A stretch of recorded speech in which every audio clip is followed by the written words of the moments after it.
Nilima point, Patharghata, Barguna. এটি একটি স্বপ্নের পর্যটন স্পট যা উপকূলীয় প্রকৃতির মায়ায় মুগ্ধ করে দর্শকদের।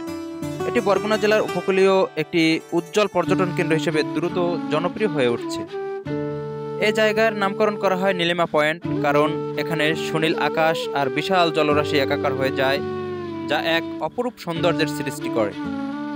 পাথরঘাটার সিনিয়র সাংবাদিক মির্জা শহীদুল ইসলাম খালেদের উদ্যোগে সাংবাদিক ও গবেষক শফিকুল ইসলাম খোকন এবং তৎকালীন উপজেলা নির্বাহী অফিসার জনাব মোহাম্মদ হুমায়ুন কবিরের অক্লান্ত শ্রমে এই স্পটের নামকরণ করা হয় নীলিমা পয়েন্ট। তাতে বরগুনা জেলা প্রশাসন ও স্থানীয় উপজেলা প্রশাসনের একমত পোষণে সরকারিভাবে সকল রকম সহযোগিতা দেওয়ার আশ্বাস পায় এই পর্যটন স্পটটি। নীলিমা পয়েন্ট অবস্থিত পাথরঘাটা পৌরসভার পূর্ব দক্ষিণে, যা পৌর শহর থেকে সোজা পূর্ব দিকে শহররক্ষা বাঁধ হয়ে দক্ষিণ দিকে কিছু দূর এগোলে এই পর্যটন স্পটটির অবস্থান। নীলিমা পয়েন্ট প্রকৃতি প্রেমীদের জন্য এক অপূর্ব শান্তির উচ্ছ্বাস।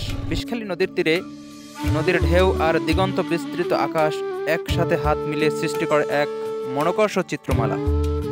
এখানে সবসময় মৃদুমাল্য বাতাস বয়ে যায়, যা কানেও প্রশান্তির ছোঁয়া পৌঁছে দেয়। বিকেল নামলে জেলেদের আনাগোনা, সন্ধ্যার আলো, সব মিলিয়ে প্রকৃতির এই কোণে জীবনের স্পন্দন অনুভূত হয়।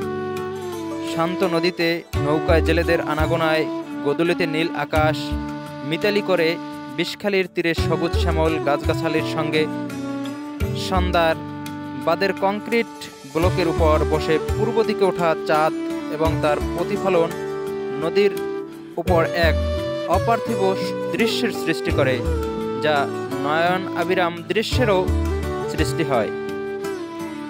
2020 সালের সেপ্টেম্বর মাসে জেলা প্রশাসন এই স্পটটি আনুষ্ঠানিকভাবে উদ্বোধন করেন, যা পর্যটন সম্ভাবনার দিক থেকে গুরুত্বপূর্ণ হয়ে ওঠে।